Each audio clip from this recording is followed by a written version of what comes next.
السلام علیکم ورحمۃ اللہ وبرکاتہ۔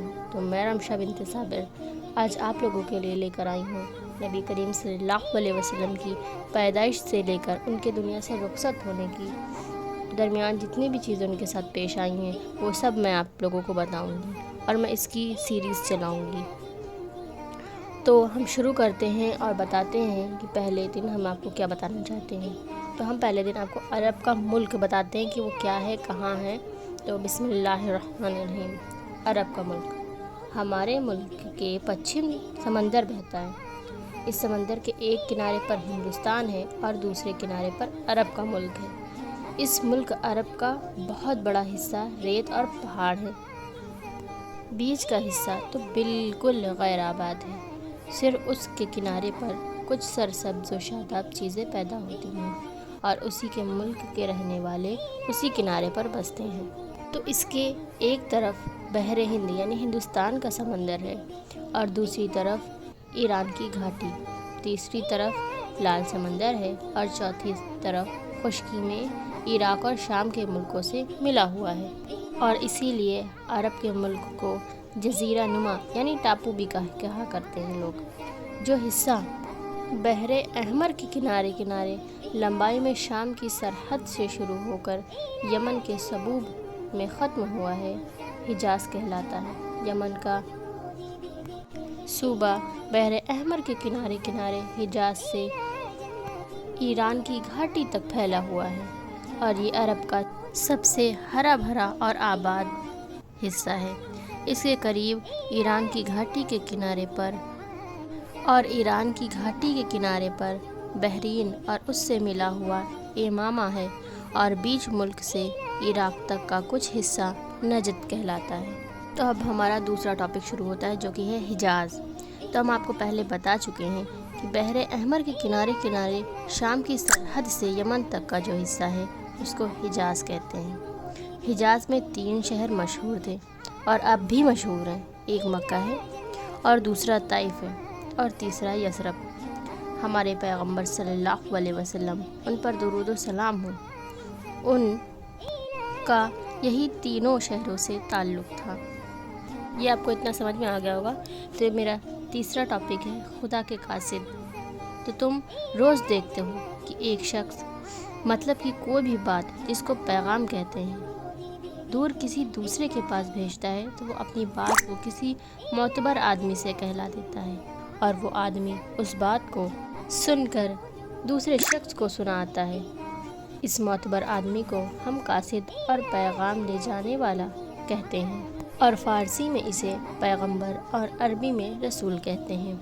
ایسے ہی اللہ تعالیٰ نے جب چاہا کہ اپنے بندوں کو اپنے مطلب کی بات اور پیغام سے خبر دے تو اس نے اپنی مہربانی سے اپنے کسی چہیتے اور پیارے بندے کو اس کا نام لینے کے لیے چنا اور اس کا نام خدا کا قاصد، خدا کا پیغمبر اور خدا کا پیغام پہنچانے والا رکھا۔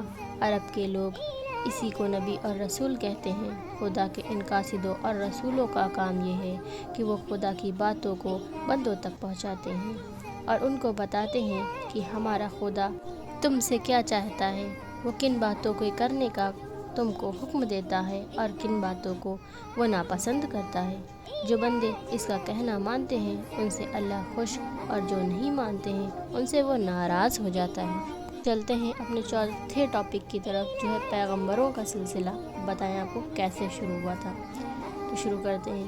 ہمارے خدا نے جب یہ دنیا بنائی اور اس میں آدمیوں کو بسانا چاہا تو سب سے پہلے جس آدمی کو قدرت سے پیدا کیا اس کا نام آدم علیہ السلام رکھا۔ انہی آدم علیہ السلام سے یہ سارے پیدا ہوتے چلے آ رہے ہیں۔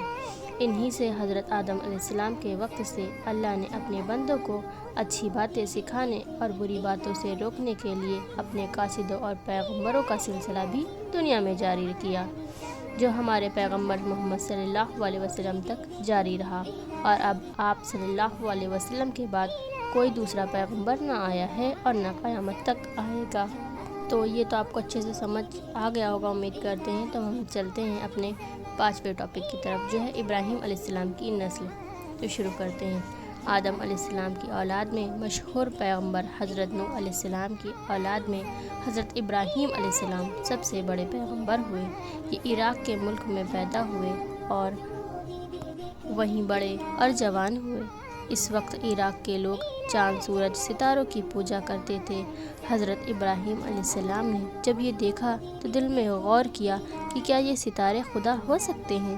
لیکن جیسے ہی رات ختم ہو کر صبح کا تڑکا ہونے لگا، ستارے جھلملانے لگے اور جب سورج نکلا تو وہ بالکل نگاہوں سے اوجھل ہو گئے۔ یہ دیکھ کر وہ پکار اٹھے کہ ایسی فانی ہستیوں سے تو میں دل نہیں لگاتا۔ پھر رات آئی اور چاند پر نظر پڑی تو خیال کیا شاید اس کی روشنی خدائی کا جلوہ ہے، لیکن جب وہ بھی ڈوب گیا تو بول اٹھے کہ میرے پروردگار نے اگر مجھے راہ نہ دکھلائی تو مجھے سچائی راستے سے بالکل ہٹ جاؤں گا۔ اب خیال ہوا کہ اچھا، سورج کی روشنی تو سب سے بڑھ کر ہے، کیا یہ ہمارا دیوتا ہے؟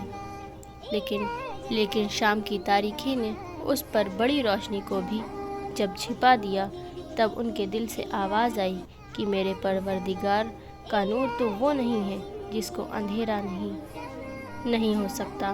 میں اس خدا کو مانتا ہوں جس نے آسمان اور زمین اور ان جلووں کو پیدا کیا۔ پھر لوگوں سے پکار کر کہا کہ میں تمہارے مشرکانہ دین کو چھوڑتا ہوں اور ہر طرف سے مڑ کر اس ایک خدائے برحق کے آگے اپنا سر جھکاتا ہوں۔ خدا نے ان کو پیغمبر بنایا اور آسمان اور زمین کی حقیقتوں کے دفتر ان کے سامنے کھول دیے اور دنیا میں توحید کا پیغام سنانے کے لیے ان کو مامور کیا۔ انہوں نے عراق کے بادشاہ نمرود اور اس کے درباریوں کو یہ پیغام سنایا۔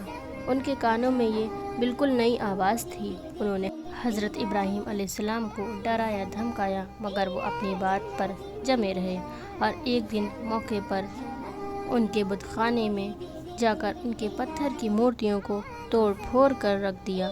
یہ دیکھ کر بادشاہ نے ان کے لیے یہ سزا تجویز کی کہ وہ آگ کے الاؤ میں ڈال دیے جائیں۔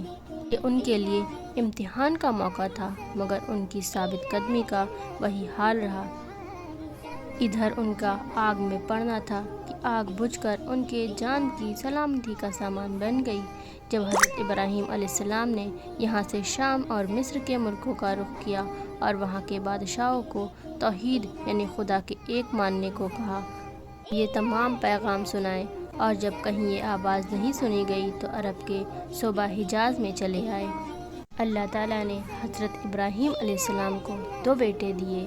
بڑے بیٹے کا نام اسماعیل علیہ السلام اور چھوٹے کا نام اسحاق علیہ السلام رکھا۔ اسحاق علیہ السلام کو شام کے ملک میں اور اسماعیل علیہ السلام کو حجاز میں آباد کیا۔ بس آج کے لیے اتنا ہی، ملتے ہیں نیکسٹ ویڈیو میں۔ تب تک کہ آپ میرے چینل کو سبسکرائب لازمی سے کر لیجیے گا اور بیل آئیکن کو بھی پریس کر لیے گا تاکہ میری ویڈیو سب سے پہلے آپ تک پہنچے۔ اور چینل کو سبسکرائب کریں اور لائک کریں، شیئر کریں اور کامنٹ کریں۔ ملتے ہیں نیکسٹ ویڈیو میں، تب تک کے لیے اللہ حافظ۔